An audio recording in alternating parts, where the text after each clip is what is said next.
दोस्तों, आपके साथ एक मोस्ट अवेटेड सर्कुलर इस वीडियो के अंदर शेयर करने वाली हूँ। इस सर्कुलर के अंदर क्या चीज़ें लिखी गई हैं उसको हम जानेंगे। नए रूल्स जिनके द्वारा हमारा जो जीएसटी रजिस्ट्रेशन है अब वो कैंसिल हो सकता है, किस तरीके से प्रोसीजर रहेगा कैंसिलेशन का, और मान लीजिए अगर आपका रजिस्ट्रेशन सस्पेंड हो जाता है तो फिर आपको फर्दर कैसे प्रोसीड करना है उसको रिवोक कराने के लिए, वो सभी चीज़ें आपको यहाँ पे समझनी है। तो पहले यहाँ पे बताया गया है कि रूल 21A में एक सब रूल 2A इंसर्ट किया गया था नोटिफिकेशन नंबर 94 के द्वारा। तो ये नोटिफिकेशन नंबर 94 में किया गया था और वो क्या कहता है,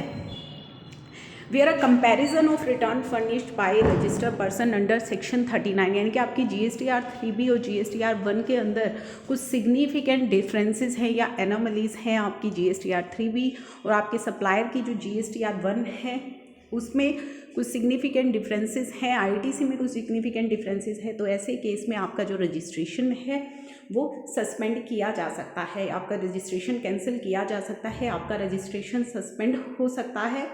एंड द सैड पर्सन, और आपको इंटीमेशन भेजी जाएगी REG 31 की फॉर्म में electronically on the common portal, या फिर आपको कम्युनिकेशन सेंड की जाएगी और बाय सेंडिंग कम्युनिकेशन आपकी ईमेल एड्रेस पर, जो email address at the time of registration आपने दी हुई है, या फिर आपने अगर उसको अमेंड किया है तो उस अमेंडेड ईमेल एड्रेस पर आपको इंटीमेशन भेजी जाएगी। अब यहाँ पे कहा गया है कि जब तक कि ये REG 31 की फंक्शनैलिटी पोर्टल पर अवेलेबल हो नहीं जाती तब तक कि क्या प्रोसीजर रहेगा। तो the registration shall be suspended and system generated intimation for suspension और नोटिस फॉर कैंसिलेशन आपको भेजा जाएगा इन form REG 31 containing the reason of suspension shall be sent to the such taxpayer on their registered email ID। तो till the functionality नहीं होती तब तक such notice, वो notice और intimation shall be made available to the taxpayer on their dashboard on common portal in form REG 17। तो जब तक कि REG 31 एक्टिव नहीं हो जाती वो नोटिस या इंटीमेशन आपके GST पोर्टल के डैशबोर्ड पर REG 17 की फॉर्म में प्रोवाइड कराया जाएगा। The taxpayer will be able to view the notice in, कहाँ पे आप देख सकते हैं, view notice and order tab के अंदर लॉगिन करने के बाद आपको वो नोटिस वहाँ पे REG 17 की फॉर्म में दिखाई देगा। द टैक्सपेयर जिसका रजिस्ट्रेशन सस्पेंड कर दिया गया है अंडर द अबव प्रोविजंस, अब उन्हें क्या करना है, फर्दर कैसे प्रोसीड करना है, would be required to furnish reply to the jurisdictional tax officer within 30 days। तो 30 दिन के अंदर अंदर आपको अपनी रिप्लाई फर्निश करनी है of such notice and intimation, और एक्सप्लेन करना है आपको वो सभी डिस्क्रिपेंसीज को या एनोमलीज को। इफ़ एनी, अगर किसी डिफरेंसेस की वजह से सस्पेंड किया गया है तो आपको वो सारी एक्सप्लेनेशन देनी है उन डिफरेंसेस के ऊपर। And shall detail furnish the details of compliances made and reason why registration should not be cancelled. तो आपको रिप्लाई सबमिट करनी है जिसमें आपको वो सभी डिफरेंसेस एक्सप्लेन करने हैं कि वो क्यों आ रहे हैं और क्यों आपका रजिस्ट्रेशन कैंसिल ना किया जाए। The said person would be required to reply to jurisdictional officer against the notice for cancellation in form REG 18। तो किस फॉर्म में करना है reply, REG 18 online through common portal within the time of 30 days from the receipt of notice. In case the intimation and for suspension and notice for cancellation is issued on the ground of non filing of return, अगर आपने return filing नहीं की है और इस वजह से आपका रजिस्ट्रेशन सस्पेंड किया जा रहा है या कैंसिल किया जा रहा है, तो इस केस में द सैड पर्सन में file all the due return and submit the response. पहले तो आपको अपनी सारी रिटर्न्स फाइल करनी है और उसके बाद अपना रिस्पॉन्स सबमिट करना है। Similarly in other scenario specified in form REG 31 they may meet the requirement and submit the reply. तो ये चीज़ें आपको ध्यान रखनी है, अगर डिस्क्रिपेंसीज हैं, डिफरेंसेस हैं तो वो आपको एक्सप्लेन करने हैं। इन केस आपने रिटर्न फाइलिंग नहीं की है तो पहले आप रिटर्न फाइल करेंगे, उसके बाद ही आप अपने नोटिस के रिप्लाई को सबमिट कर पाएंगे। Post issuance of form REG 31 by email, जब REG 31 इशू हो जाएगा, the list of such taxpayer would be send to concerned nodal officer of the CBIC state. तो जो सभी टैक्सपेयर्स की लिस्ट होगी वो सभी कंसर्न नोडल ऑफिसर्स के पास भेजी जाएगी and system generated notice can be viewed by the proper officer on their desk board for suitable action. और ये जो सिस्टम जनरेटेड नोटिस होंगे उन्हें कंसर्न जो हमारा जुरिस्डिक्शनल ऑफिसर होगा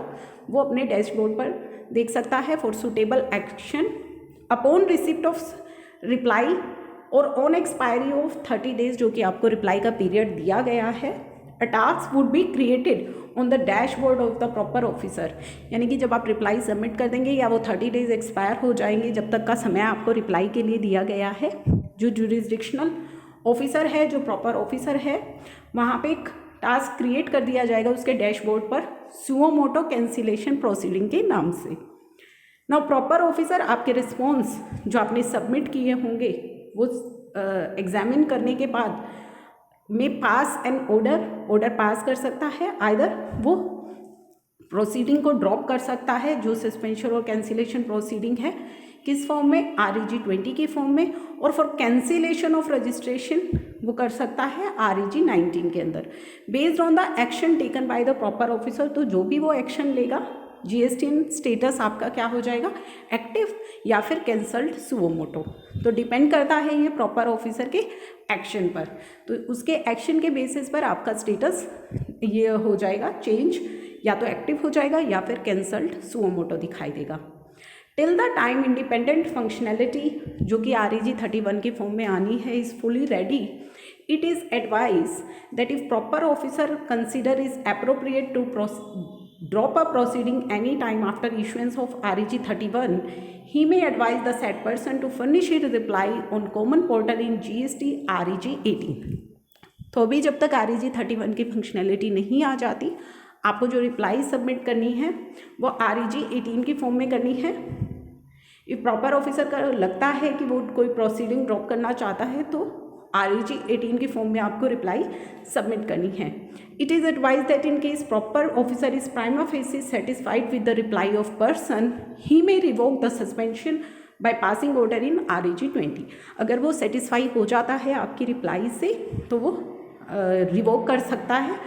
आपका registration by form REG 20। Post such revocation, उस रिवोकेशन के बाद इफ़ नीड बी, अगर ज़रूरत पड़ती है तो proper officer can continue the detailed verification of